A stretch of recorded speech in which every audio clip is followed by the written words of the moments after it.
একেবারে দুদিনের রান্নাবান্না করে রেখে দিলাম, কালকে একটা ভাইটাল দিন। রাধে রাধে বন্ধুরা, কেমন আছো সবাই? আশা করি সবাই ভালো আছো, সুস্থ আছো। সকালবেলা থেকে আজকে ব্লগটা শুরু করছি। তো আজকে আমাদের শিবরাত্রি, জল ঢেলে নিয়েছি, দুধ আর প্রভুজিও করে নেবে। সকালে মিলে আজকে দিনটা পালন করলাম। আজকে সকালবেলা তেমন রান্নাবান্না নেই, সেই জন্য দেরি করে রান্নাবান্না করবো, আর দুপুরবেলা প্রসাদ পাবো। এই যে প্রভুজি তারপর অফিসে চলে যাচ্ছে, গোগো কলেজ চলে গেছে, কেননা কলেজ ছিল, তাড়াতাড়ি চলে আসবে। আর আমিও আবার ঘর সংসারে কাজকর্ম সেরে বেলাতে রান্না হবে। আর তেমন কিছু করবো না, একটু চাউমিন করে নেবো সেই অনুযায়ী। তো গাছে অনেকগুলো সবেদা হয়েছিল, সবেদাগুলো পেরে নিচ্ছি, ছোটো ছোটোই, কিন্তু একটু পাক ধরলেই কিছুতে খেয়ে নেয়। তাই ভগবানকে একটুখানি দুধ দিয়েছিলাম, সেটাই মহাদেবকেও দিয়েছিলাম, দিয়ে এখন এটা চাপা দিয়ে রেখে দেবো।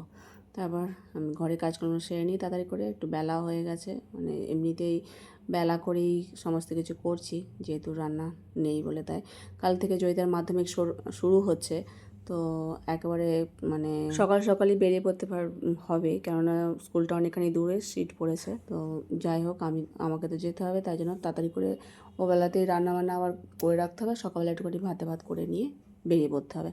তো চাউমিন সেদ্ধ বসিয়েছিলাম, এখানে আলু, ক্যাপসিকাম আর বিনস কড়াইশুঁটি দিয়ে ভেজে নিয়েছি। তারপর চাউমিনটা এটার মধ্যে দিয়ে দিচ্ছি, একটু জিরে গুঁড়ো, ধনে আর শুকনো লঙ্কা একসাথে গুঁড়ো করে রেখেছি, সেটাই দিয়ে দিচ্ছি। একটুখানি সয়া সস, ভিনিগার, সবার শেষে একটুখানি অরিগানো দিয়ে দিলাম। সস দিয়ে ভগবানকে ভোগ নিবেদন করেছিলাম, মিষ্টি দই ছিল। তো ভগবানকে সেবা দেওয়ার পর আমরাও প্রসাদ পাবো। বৌজি চলে এসছে, গোগোও চলে এসছে। তো গোগো আসতে প্রায় 4টে বাজে, আমরাই তখন প্রসাদ পাচ্ছি। আর ভালোই হয়েছিল চাউমিনটা। সন্ধ্যাবেলা যখন আমি সন্ধ্যা আরতি করছিলাম, বৌজি বাজার চলে গেছিলো কিছু বাজার আনতে, কালকের জন্য। বাজার তেমন ছিল না, তো বাঁধাকপি নিয়ে এসছে, বললো একবারে রাতেরবেলা রান্না করে রাখতে, যাতে কালকে হয়ে যায়, তরকারি কিছুটা থাকবে, রেখে দেবো আলাদা করে। আর সকালে ডাল ভাত ভগবানকে সেবা দিয়ে প্রসাদ পেয়ে চলে যাব। তো বাঁধাকপিটা সেদ্ধ বসিয়েছি, অনেক বড়ই বাঁধাকপি, আর আলু বানিয়ে নিয়েছি। এদিকে কড়াইশুঁটি আছে, আটা মেখে নিয়েছি সেদ্ধ হতে হতে। আর সেদ্ধ হয়ে যাওয়ার পর বাঁধাকপিটা জল ঝারিয়ে নিয়েছি, আর এদিকে আলুটা ভেজে নিয়েছি জিরে তেজপাতা ফোড়ন দিয়ে। তো এইটা করে তারপরে একটুখানি বাঁধাকপিটা জল চিপে এর মধ্যে দিয়ে দিচ্ছি। আর পনির দিয়ে করব, পনির বার করে নিয়েছি পিস পিস করে, সেটাকে আবার আলাদা কড়াতে ভেজে নিচ্ছি তাড়াতাড়ি করে। দুটো কড়া বসিয়েছি, তাড়াতাড়ি হবে বলে। বাঁধাকপি করতে একটু টাইম লাগে, যাই একটুখানি কর্নফ্লাওয়ার, নুন, হলুদ বা এই পনিরটার মধ্যে মাখিয়ে নিলাম, সেটাই এখন এপিট ওপিট করে ভেজে নেবো। তো কড়াতে একদম অল্প তেল ছিল, সেই তেলের মধ্যেই ভাজা হয়ে যাবে। পনিরগুলো দিয়ে দিচ্ছি।